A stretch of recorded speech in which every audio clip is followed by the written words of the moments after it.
तो चलिए अब हम कक्षा 9 की एनसीईआरटी की गणित की बुक में जो 2.2 प्रश्नावली है बहुपद के शून्यक से संबंधित उसको हल करने की कोशिश करेंगे। मैंने पूरी प्रश्नावली को बोर्ड पे राइट हैंड पे उतार दिया है। अब लेफ्ट हैंड पे मैं एक एक क्वेश्चन का सॉल्यूशन आपको करके दिखाता हूँ। आप ध्यान देंगे और उम्मीद करता हूँ कुछ समझ में आपको आ जाएगा। ठीक है, तो इसमें जो पहला क्वेश्चन है उसका स्टेटमेंट ये है कि निम्नलिखित पर बहुपद 5x - 4x² + 3 के मान ज्ञात कीजिए। ठीक है, तो इसमें हमको करना क्या है, फर्स्ट क्वेश्चन में बहुपद हमको दिया है, बहुपद है 5x - 4x² + 3। ठीक है, तो इसका मान, इस बहुपद का मान हमको ज्ञात करना है। x बराबर 0 पर ज्ञात करना है, x बराबर -1 पर ज्ञात करना है, x बराबर 2 पर ज्ञात करना है। ठीक है, मैं बाकी सब पे नहीं करूंगा, मैं x बराबर -1 पे करके दिखाऊंगा आपको। बहुत आसान है, बाकी आप अपने आप से कर लेना। ठीक है, तो इसका मान निकालने के लिए x बराबर -1 लेने पर, ध्यान दें मैं इसका सेकंड पार्ट कर रहा हूं, ये वाला और ये वाला आसान है, आप इसको समझ लें, वो आसानी से आप कर लेंगे। तो x बराबर -1 लेने पर जो बहुपद का मान है, बहुपद का मान, तो देखिए आप x की जगह -1 रख देंगे इसमें, तो जब इसमें -1 रखेंगे तो 5 और x की जगह -1 रख दिया। देखिए माइनस की संख्या को जब रखते हैं तो ब्रैकेट में ही रखना, आप क्वेश्चन की गलत होने की संभावना नहीं होगी। फिर -4 × x की जगह -1 का स्क्वायर करेंगे और प्लस का हो जाएगा 3। ठीक है, माइनस के 5 का -1 में 5 का -1 में मल्टीप्लाई करेंगे, आएगा -5। ठीक है, यहाँ से -4 × -1 का स्क्वायर 1 और 1 का इसके साथ इंटू करेंगे तो 1 ही आएगा और प्लस का 3 एंड दैट इम्प्लाइज माइनस के 5 हो जाएंगे और माइनस के 4 हो जाएंगे और प्लस का 3 हो जाएगा। ठीक है, एंड दैट इम्प्लाइज माइनस के हो गए 5 और 4 9 और प्लस के हो गए 3 और इक्वल्स टू -6। तो ये आपका आंसर आ जाएगा। ठीक है, एक बार दोबारा देख लो कि 5x - 4x² + 3 नाम का एक व्यंजक आपके पास है और इसको चेक करना था x बराबर 0 पर, x बराबर -1 पर, x बराबर 2 पर, इसका मान निकालना था। मैंने x बराबर -1 पर इसका मान निकाला है। ठीक है, अब तो x बराबर -1 लिया तो x की जगह इसमें -1 यहाँ पे भी रख दिया, यहाँ पे भी रख दिया, जो चीज़ वैसे थी वैसे ही रख दी। यहाँ पे 5 का -1 में मल्टीप्लाई किया, -5 आया, -1 का स्क्वायर करेंगे +1 आएगा, +1 की मल्टीप्लाई इसमें कर दी तो माइनस ही आएगी और प्लस के 3 हो जाएंगे, 5 और 4 9 माइनस के हो गए और प्लस का 3 हो गया, तो माइनस के 9 और प्लस का 3 तो -6 आंसर हो गया। ठीक है, अब आप जब 0 पे इसको चेक करेंगे तो यहाँ पे 0 रखोगे तो ये पूरा टर्म 0 हो जाएगा, यहाँ पे 0 रखोगे तो पूरा टर्म 0 हो जाएगा, बस 3 निकल के आ जाएगा आपका आंसर। x = 2 पर आप इसको स्वयं चेक करेंगे। ठीक है, अगर नहीं आए तो कमेंट में आप मुझसे पूछ लेना। चलिए अब आते हैं क्वेश्चन नंबर 2 पर, और क्वेश्चन नंबर 2 का स्टेटमेंट है कि निम्नलिखित बहुपदों में P0, P1 तथा P2 ज्ञात कीजिए। तो आपके पास इसने 4 बहुपद लिखा हुआ है, तो चलिए मैं पहला ही बहुपद उठा लेता हूँ इसमें, तो दूसरे का पहला ही क्वेश्चन करता हूँ मैं। तो इसने जो बहुपद दिया है, बहुपद, उसको आप लिखेंगे Py = y² - y + 1। ठीक है, ये पहला बहुपद मैंने उठा लिया। अब जो मान हमको निकालने हैं वो P0 निकालना है, P1 निकालना है और P2 निकालना है। तो सबसे पहले मैं निकालता हूँ P0। देखिए P0 होने का मतलब ये हुआ कि आपने y की जगह यहाँ पे 0 रखना है। देखिए ना, Py था, अब P0 निकालना है तो y की जगह 0 ही तो रखा है, तो इसका मतलब जब लेफ्ट में यहाँ पे आप 0 रख रहे हैं तो सारे में 0 रख देंगे y की जगह, तो ये 0 का स्क्वायर और -0 और +1 हो जाएगा, और 0 का स्क्वायर 0 -0 +1 और इक्वल्स टू 1। एक आंसर आपका आ गया है। फिर आपसे पूछा उसने P1 की वैल्यू, P1, तो P1 आपके पास आ जाएगा। अब इसमें आप P1 रखेंगे तो y की जगह 1 रखेंगे, तो ये 1 का स्क्वायर -1 और +1 और इक्वल्स टू 1 का स्क्वायर 1 आएगा, -1 और +1 ये कट हो जाएगा ये, और 1 ही आंसर आ जाएगा इसका भी। ठीक है, और फिर P2 भी देख लेते हैं। तो P2 आएगा, आप इसमें y की जगह 2 रखेंगे यहीं पे, तो ये हो जाएगा आपका 2 का स्क्वायर -2 और +1, 2 2 या 4 -2 +1, 4 -2 मीन्स 2 +1 एंड इक्वल्स टू 3। तो मैंने इसका एक क्वेश्चन कर दिया है। ये निम्नलिखित बहुपदों में P0, P1 और P2 ज्ञात करना था। मैंने P जो फर्स्ट वाला है Py इक्वल्स टू ये कर दिया है, ठीक है। इसके बाद मुझे लगता है कि चलिए सेकंड कर देते हैं, बाकी आप अपने आप कर लेना। तो इसी का जो सेकंड क्वेश्चन है, इसमें सेकंड क्वेश्चन में आपके पास है Pt equals to 2 + t + 2t square -t cube, ठीक है। पॉलिनोमियल हमारा इस बार t में है। चलिए कोई बात नहीं, पहले हम P0 निकालते हैं। P0 तो t की जगह सब जगह 0 रख देंगे, तो ये 0 हो जाएगा, +2 × 0 का स्क्वायर हो जाएगा और -0 का क्यूब हो जाएगा, यानी 2 + 0 + 0 -0 इक्वल्स टू 2, ठीक है। देखिए 0 का स्क्वायर करेंगे 0 आएगा, उसका 2 में मल्टीप्लाई किया तो भी 0 आएगा, 0 का क्यूब करेंगे तो भी 0 आएगा, ठीक है। अब निकालते हैं P1 की वैल्यू। P1 तो ये हो जाएगा 2 + t की जगह 1 + 2 × 1 का स्क्वायर और -1 का क्यूब, तो ये हो गया 2 + 1 + 2 -1 का क्यूब करेंगे तो 1 ही आएगा। तो ये आ गया आपका 2 + 1, 1 से 1 कट कर लें चाहे तो, या 2 और 1 3 और 2 5 में सीख जाएगा तो 4 आपके पास आ जाएगा, ठीक है। इसी तरह से अब की बार P2 निकालेंगे, ठीक है। चलिए यहाँ कर देता हूँ इसी क्वेश्चन का P2।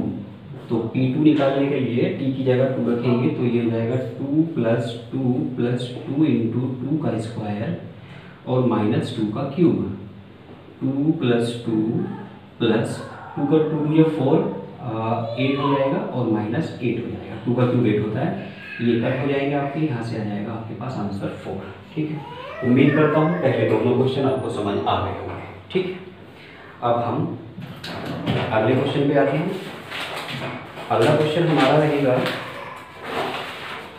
तीसरा, सत्यापित कीजिए कि निम्नलिखित स्थितियों में संगत मान बहुपदों के शून्य हैं, ठीक है।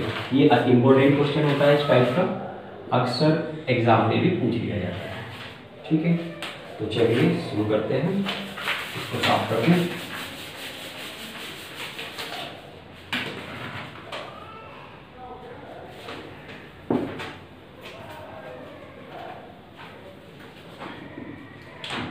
चलिए तो अब आते हैं क्वेश्चन नंबर 3 पे। ये कहता है सत्यापित कीजिए कि दिखाए गए मान निम्नलिखित स्थितियों में संगत बहुपदों के शून्य हैं। तो इसमें तीसरे का जो फर्स्ट क्वेश्चन है उसी से शुरुआत करते हैं। इसमें आपके पास जो px है बहुपद है वो है 3x + 1 और इसको चेक करना है x = -1/3 का। देखिए x = -1/3 इसमें रखिए आप, ठीक। तो x = -1/3 दिए गए व्यंजक में रखने पर आप रखेंगे तो ये हो जाएगा P of -1/3 = 3 × -1/3 और +1। ये 3 का इंटू करेंगे तो -3/3 और +1 कट हो जाएगा, -1 और +1, ये एक बार कट जाएगा इससे और ये आ गया 0। देखिए 0 आते ही हमारे काम का हो गया। शून्य होने के लिए बहुपद का मान शून्य कर देना चाहिए। शून्य का मतलब ही वो होता है शून्य करने वाला, यानी इसने इसको शून्य किया। x बराबर -1/3 ने इस px को शून्य किया, इसका मतलब ये शून्यक है। इसका मतलब ये हुआ कि x बराबर -1/3 दिए गए व्यंजक का शून्यक है। शून्यक है, हमको यही पता करना था कि शून्यक है अथवा नहीं, ठीक है। इसके बाद सारे क्वेश्चन तो वीडियो बहुत लंबा हो जाता है तो कराने संभव नहीं है। एक में इसका क्वेश्चन जो मुझे लगता है कि मैं आपको थोड़ा सा ये रूप में आ रहा है तो कुछ इसकी कैलकुलेशन आपको परेशान करेगी, और एक इसका 5वां क्वेश्चन। तो मैं पहले 5वां करता हूँ फिर 6ठा क्वेश्चन करता हूँ, ठीक है। ये 6ठा और ये 7वां। तो 6ठा क्वेश्चन देखिएगा, तीसरे का 6ठा क्वेश्चन। छठा क्वेश्चन इसका कहता है कि पी एक्स इक्वल्स टू है एन एक्स प्लस एम और x इक्वल्स टू माइनस का m अपॉन एल पे चेक करना है। ठीक है, कुछ नहीं करना है आपको, वही x इक्वल्स टू माइनस का m upon L, x equals to minus का m अपॉन एल दिए गए व्यंजक में रखने पर आप मान रखेंगे तो ये हो जाएगा p ऑफ माइनस का m upon L equals to L into X की जगह माइनस का m अपॉन एल और प्लस m आएगा, एल से एल कट हो जाएगा, यहाँ से बनेगा माइनस का m प्लस का m और कट के आ गया जीरो। आप देख सकते हैं x बराबर माइनस m अपॉन एल ले m बटे एल ले इसको जीरो कर दिया, शून्य कर दिया, तो ये शून्य हुआ। ठीक है, अतः x बराबर माइनस का m अपॉन एल दिए गए व्यंजक का शून्यक है, शून्यक है। ठीक है, इसमें मुझे नहीं लगता कोई दिक्कत रहेगी आपको। ये इसका 7वां क्वेश्चन थोड़ा परेशान कर सकता है, लेकिन उम्मीद करता हूँ, चलिए मैं कर ही देता हूँ इसको। ठीक है, तो ये मुझे मिटाना पड़ेगा, आप वीडियो पॉज करके इनका सॉल्यूशन देख सकते हैं। ठीक है, इसको मैं मिटा देता हूँ।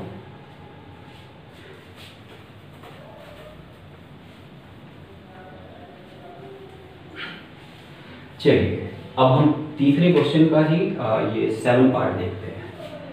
तीसरे का 7 पार्ट, तो तीसरे का 7 पार्ट है हमारे पास p x equals to 3x² minus 1। इसको चेक करना है x इक्वल्स टू माइनस के 1/√3 पर और 2/√3 पर।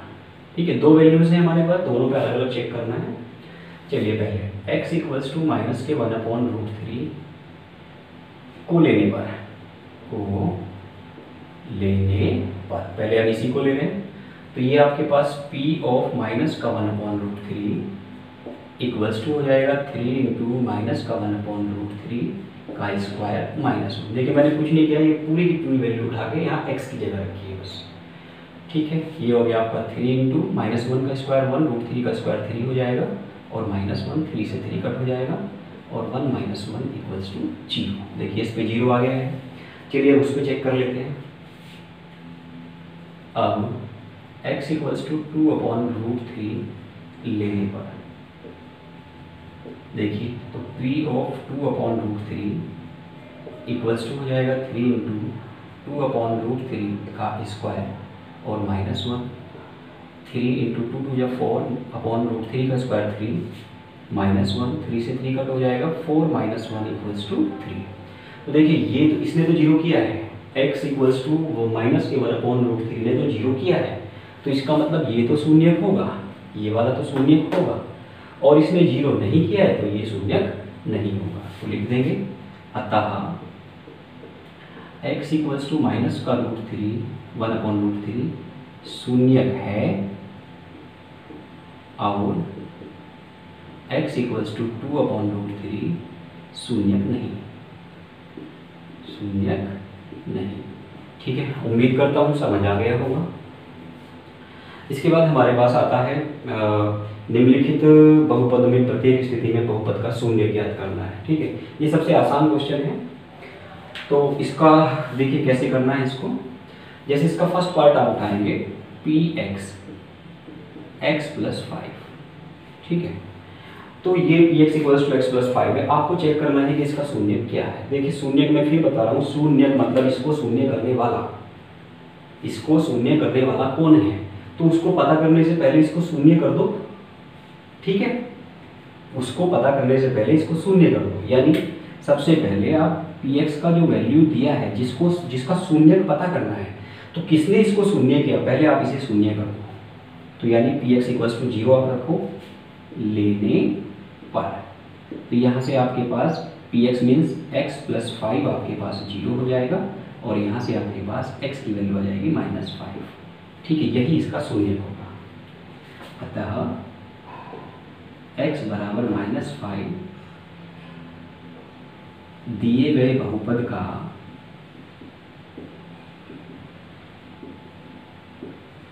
एक शून्य है।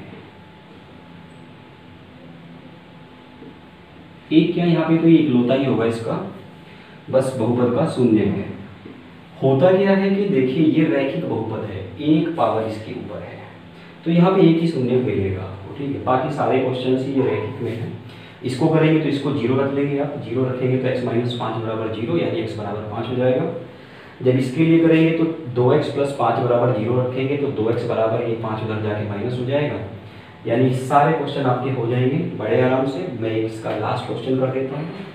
इसका मैंने फर्स्ट पार्ट किया है, एक मैं इसका कर रहा हूँ सेवन्थ पार्ट। ये है px equals to cx plus D.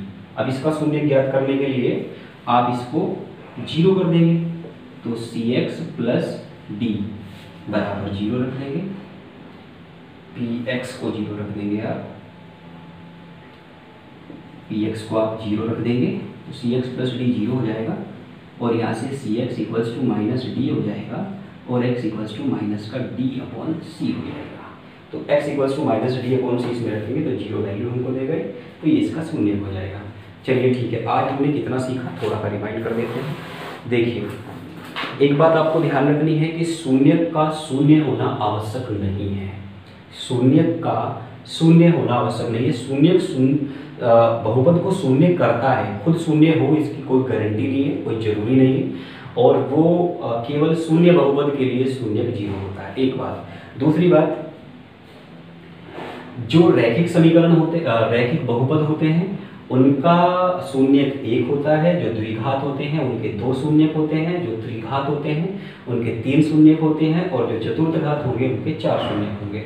ये बात बड़े अच्छे से आप समझ लें, ठीक है। शून्य ज्ञात करना भी मैंने आपको सिखा दिया है। अगर इनमें से किसी भी क्वेश्चन में आपको कभी भी परेशानी होती है आप कमेंट करिए, मैं दोबारा उसको आपको समझाने की कोशिश करूँगा। धन्यवाद।